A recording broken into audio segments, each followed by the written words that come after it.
Bendiga, buenos días, buenas tardes, buenas noches. No sé en qué momento vas a ver y escuchar el video. Te saludo de las tres formas. Bueno, esta es la escuela El Llamado de Samuel y vamos a continuar con el episodio 3 del módulo 1. Muy bien.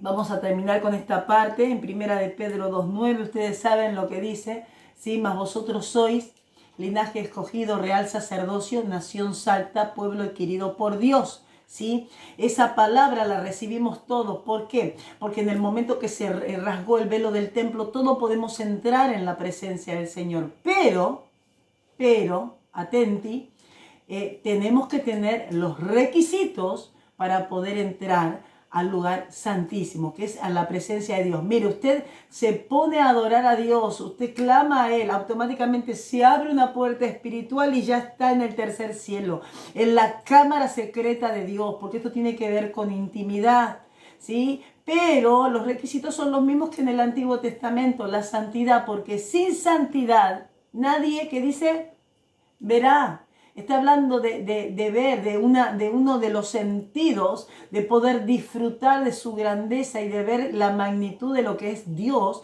Y cuando uno ve, uno cuando va a hablar con alguien, uno tiene que mirarle a la cara, a los ojos. Y usted no puede entrar en la presencia del Señor si tu espíritu no está conectado y le ve. Por eso hay cambios, por eso la gente muchas veces dice, Dios me habló, y yo no creo que sea así. Yo creo que sí puede recibir por el don, ¿sí? Y puede percibir por el don que está fluyendo y desarrollándose, pero si su vida no cambia, si sigue con las mismas mañas, con el mismo pecado, con el mismo estilo de vida antes de conocer a Cristo, yo no creo que Dios le haya hablado. ¿Por qué? Porque aquel que Dios le habla, le mira, y cuando Él te mira, nunca más vas a seguir siendo el mismo. Entonces, es una forma de cuidar nuestro lenguaje. Yo recibí, ¿sí? Yo percibo, pero que Dios te hable son dos cosas diferentes. Muy bien.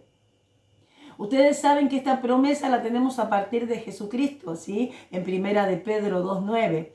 Pero aquí también se cumple lo que Dios le había dicho al pueblo de Israel. En Éxodo 19:5-6, eso lo vimos, ¿sí? Diciendo que Dios le había dado una promesa. Lo vamos a leer para que usted preste atención, escuche. Éxodo 19:5-6 dice, ahora pues, si diereis oído, le está hablando un sentido, que es escuchar, prestar atención a mi voz y guardareis mi pacto, vosotros seréis mi especial tesoro sobre todos los pueblos, porque mía es toda la tierra, es lo que Dios le decía cuando estaban en el desierto, el pueblo de Israel, las 12 tribus, las 12. Y vosotros me seréis un reino de sacerdotes, les hablaba a las 12 tribus, y gente santa. Estas son las palabras que le diréis a los hijos de Israel. Bueno, usted conoce la historia a partir de Éxodo 32, usted puede ver que el pueblo se corrompe, ¿sí? Necesitaba adorar y se fabricaron, ¿sí? Como conocían la historia y de lo que se adoraba en Egipto, trajeron, ¿sí? Aquí en Egipto en su corazón y adoraron. Entonces ahí es cuando es quebrantada esa promesa. ¿Quién la quebranta? ¿Dios? No, la desobediencia. Así que todos los demás, la única tribu que se puso a favor de Moisés, y ese dio una matanza muy grande de gente que se había rebelado. ¿Sí? Ustedes saben que cuando Israel salió de Egipto, no solamente salió Israel, salieron otros pueblos de otras naciones que siguieron a Israel.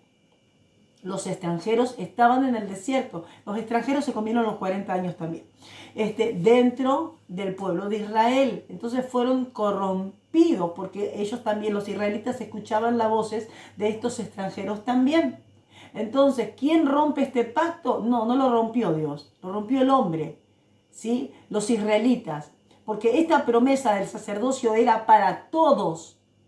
Entonces, por la desobediencia de la idolatría, ¿qué es lo que pasó? Se rompió. Pero cuando Jesucristo dice consumado es y se rasga el velo del templo, ¿qué pasó? Esta promesa surge de nuevo, porque hubo un obediente. Y por este obediente somos todos beneficiados, por la obediencia de uno.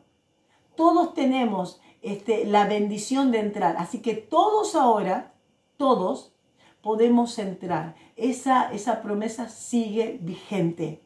¿Entienden? Entonces, entramos en el descanso del Señor, entramos en la presencia del Señor por la obediencia y somos beneficiados por este sacerdocio. Muy bien.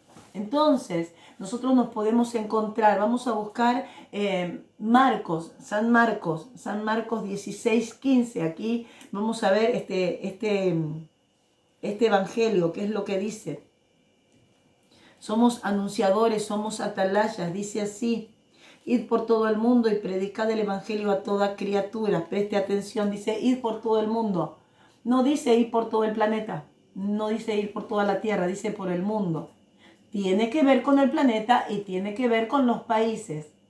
Pero cuando dice por todo el mundo, te está hablando de todos los sistemas. Predicar el evangelio en las plazas, en las calles, ¿sí? En las escuelas, en el trabajo, predicar en los hospitales, predicar en el sistema en donde vos te plantes.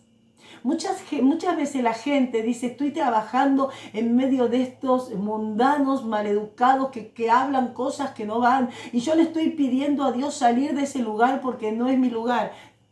¿Saben una cosa? Ese es tu lugar. ¿Dónde alumbra mayormente la luz? ¿En el día o en la oscuridad?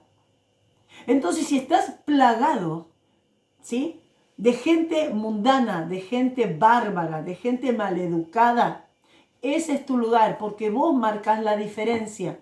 Por eso ellos se tienen que volver a vos y no vos a ellos. No tenés que estar encerrado diciendo no me toque porque me contaminan. Miren, si alguien te toca y te contaminas es porque no sos realmente entregado de corazón a Dios. Porque vas a estar en lo peor de lo peor y nada te va a dañar ni nada te va a afectar. Porque cuando tenemos un cimiento y sabemos quién es el que está con nosotros y por nosotros podés estar con quienes sean, pero no te vas a mover porque vos sabés cuál es tu identidad y cuál es tu fuente. Entonces, ese es el lugar donde está la peor gente. ¿Por qué? Porque ellos son merecedores de salvación. Y Dios te envía ahí ¿para qué? Para abrirle los ojos. Y usted no dice, sí, pero estos no quieren saber nada. Al principio no querrán saber nada. No te cierres. Tu testimonio sin hablar es lo que convence a la gente porque portamos bendición. Entonces, volvemos a Marcos. Seguimos en el 16.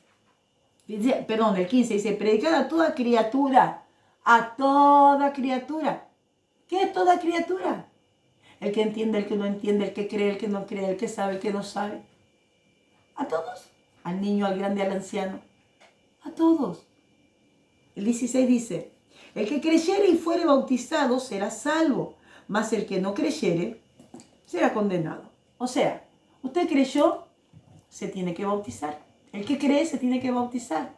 Con el bautismo del arrepentimiento, yo creo, bautizarse es un mandamiento, no es una elección. Ni es una moda. Recuerdan que hablamos la vez pasada.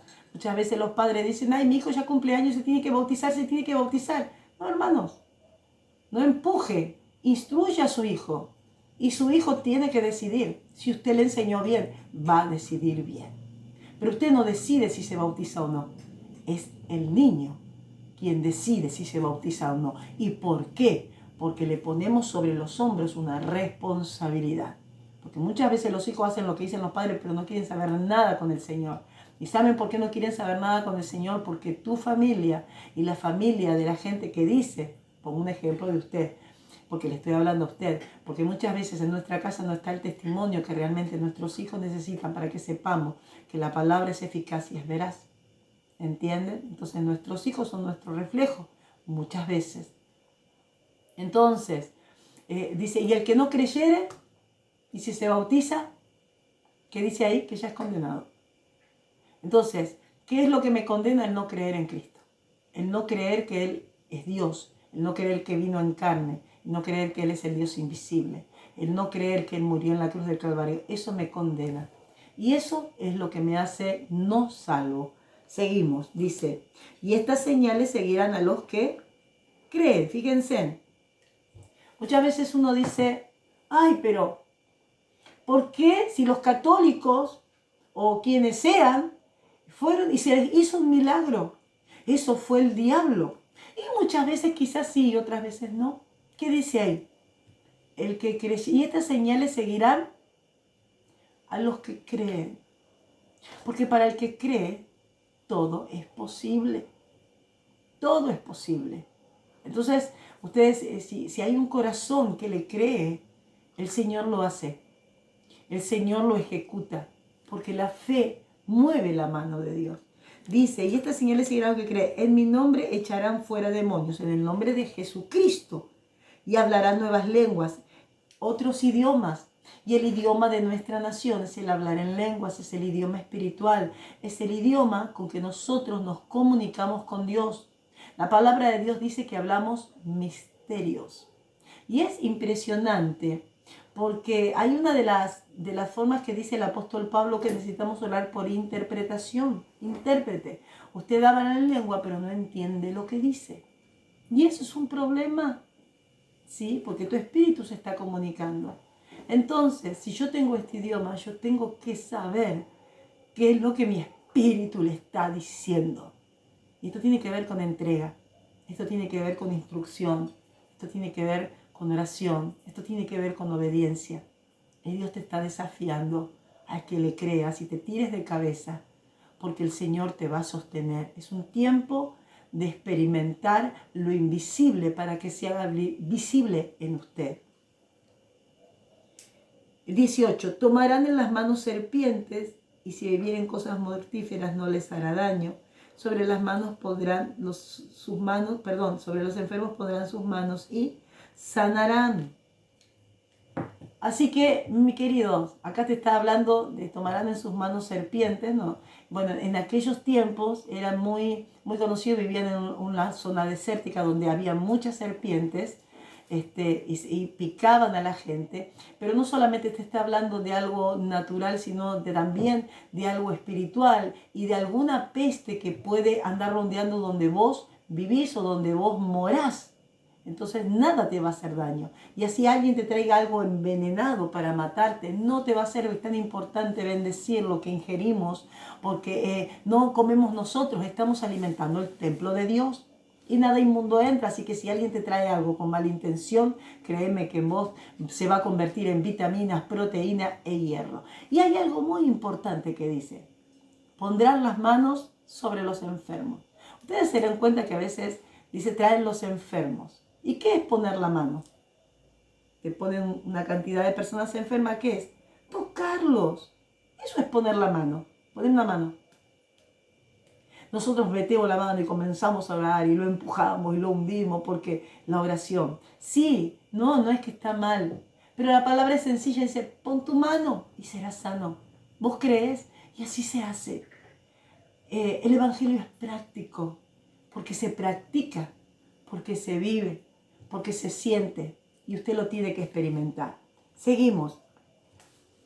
Así que la palabra del Señor es para todos. Seguimos leyendo. Dice, esto me da a entender que la prédica del evangelio es para sacerdotes y sí, porque entramos a un nuevo orden. Hoy por hoy está muy de moda esta palabra, ¿no? El nuevo orden. Y es de verdad que en Cristo entramos en un nuevo orden. Entramos en el orden del Espíritu, en el orden del Padre, en el orden de nuestro Génesis. Entonces, cualquiera puede predicar la palabra, pero claro que sí, si la palabra dice que si las piedras hablaren, si nadie habla a la boca de parte de Dios, dice que las piedras, los duros, los incrédulos, van a hablar. La Biblia lo dice. Es más, los hipócritas pueden predicar, los mentirosos pueden predicar, pero todo tiene una consecuencia. Acompáñenme. Vamos al libro de San Mateo 7:21.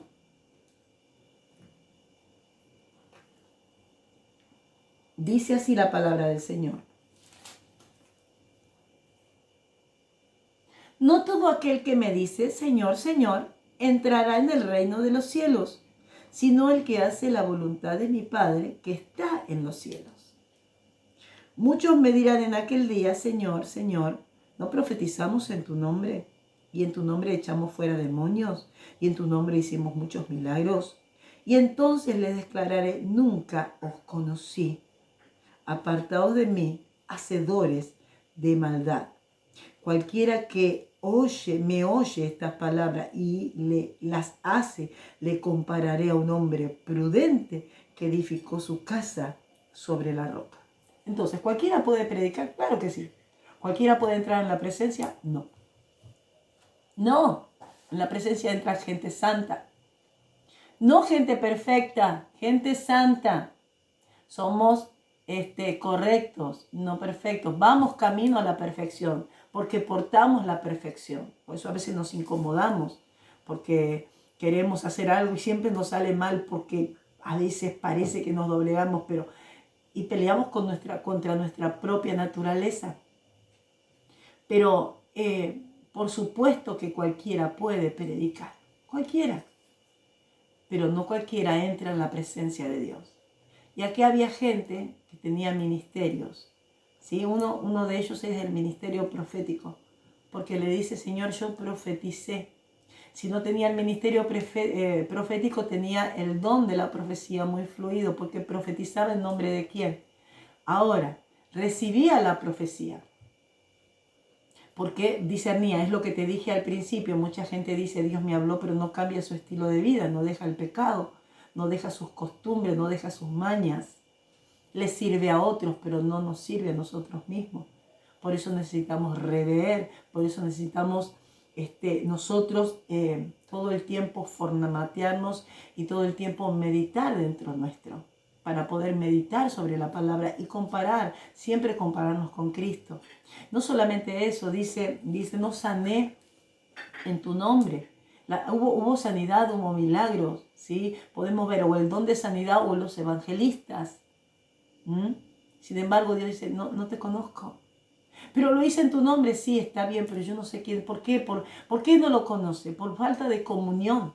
Porque aunque hacía cosas para Dios, nunca entró en la presencia, porque no le era permitida entrar a la presencia. Porque no es por hablar y decir, sino por manifestar. Portamos presencia. Por eso siempre digo, si somos hijos de Dios, se nos tiene que notar. Así que Jesucristo es una eminencia. Portamos eminencia, portamos eternidad, portamos una riqueza. Y Satanás, que es ladrón, porque él vino a robar. ¿Qué vino a robar? Lo que portamos, lo que porta el Hijo de Dios. Satanás a los demás, a los que no conocen, sí, les sigue robando, le roba la salud, le roba la vida, le roba la finanza, le roba un montón de cosas y la gente entra en un estado de angustia. Pero nosotros, los que somos hijos de Dios, Él anda acechando para robarnos lo más precioso. Y él sabe que en el momento que nos plantamos, Él tiene que huir, porque es más poderoso el que está en nosotros que el que está en contra. Vamos a continuar. Muy bien, dice, el sacerdocio no cambió. Lo que cambió es el lugar en donde se guardaba el arca. Sí, porque antes, ¿dónde se guardaba el arca? Cuando hablamos en el tiempo de Moisés, ¿se guardaba el arca en dónde? Se guardaba en el tabernáculo. Luego vino David. ¿Dónde se guardaba? ¿Sí? En la tienda de David. Y después vino Salomón, que hizo el templo. ¿Dónde se guardaba el arca? En el templo. Luego hubo una guerra y el arca se extravió. Y se vuelve a reencontrar esa presencia cuando Cristo dice, consumado es. Y automáticamente nosotros, los sacerdotes, los hijos de Dios, nos convertimos en el tabernáculo de reunión. ¿Qué reunión? La reunión de Él y nosotros. Nosotros hoy, el arca, que es la presencia de Él, se lleva aquí adentro. Ustedes saben que el arca tenía 3 utensilios. Tenía la vara de Aarón reverdecida, que era el recordatorio de quién Dios dejó bien asentado, quién quería que entre en su presencia. Ustedes conocen la rebelión de Coré. También estaba una vasija con el maná, que tiene que ver, el maná, ¿qué es el maná? El maná representa la palabra, al pan, Jesucristo en el desierto, sustentando el pan que cayó del cielo, caía todo el tiempo del cielo. Ahí también tenemos una representación de Jesucristo. Y que también las 2 tablas ¿sí? Escrita por el dedo de Dios, las leyes, los 10 mandamientos, ¿sí? Entonces eso, nosotros portamos la ley de Dios, no la nuestra. Portamos palabra, el maná, portamos la elección que Dios tiene. Él elige quién entra, Él elige. Entonces, este es un tiempo de examinarnos nosotros, ¿sí? Si realmente estamos como Él dice. No preguntarle una opinión a alguien, sino nosotros preguntarle a Dios, ¿cómo me ves? ¿Cómo estoy? ¿Qué te molesta de mí?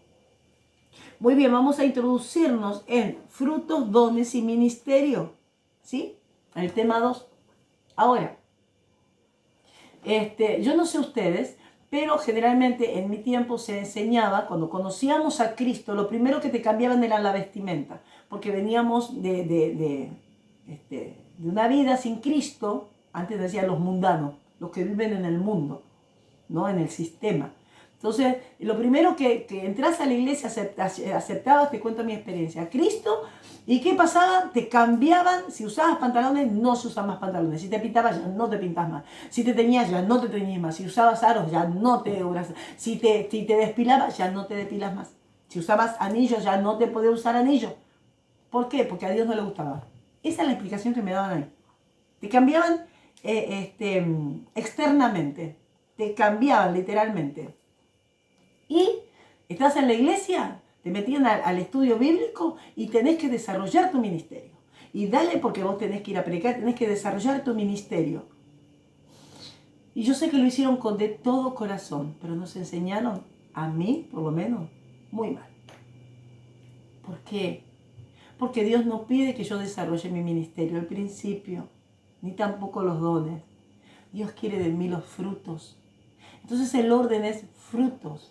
Si yo tengo un buen fruto, voy a tener, ya vamos a hablar de eso, si tengo un buen fruto, voy a tener buenos cimientos para poder desarrollar un don efectivo. Y si los dones fluyen efectivamente, el ministerio va a ser exitoso, porque no va a ser mío, va a ser Él en mí, porque es Cristo el apóstol, Cristo el profeta, Cristo el evangelista, Cristo el pastor, Cristo el maestro. ¿Entienden? Muy bien, comencemos. Dice, siempre se nos... bueno, esto ya lo he explicado a ustedes. Vamos a Efesios 4:11. Vemos que el Señor Jesucristo constituyó 5 ministerios. ¿Para qué? Para edificación. O sea que la iglesia está ¿en qué? En construcción. ¿Quién las construye? Los ingenieros, ¿sí? Los arquitectos. Entonces esta construcción es una construcción divina. Y Dios elige quiénes son los constructores. Él elige quiénes son los que van a trabajar en ella. Entonces les coloca el ministerio no aquí en la tierra. Eso fue gestado ya en el cielo. Nadie elige aquí quién es, sino que cada uno comienza a descubrir a partir que vamos entregándonos, que vamos desarrollando, vamos descubriendo, ¿sí? Hay personas que tienen un ministerio, otras 2, otras 3 y otras las 5. Y eso es maravilloso, pero todo se hace en orden, en paz y sin competencia. Porque acá no se puede competir. Eso es un espíritu inmundo. Así que es un dato más para quebrantar cuando estamos en crecimiento y renunciar la competencia. Entonces, vamos a ver, y aquí vamos a terminar. Así vamos a comenzar la última clase que nos queda.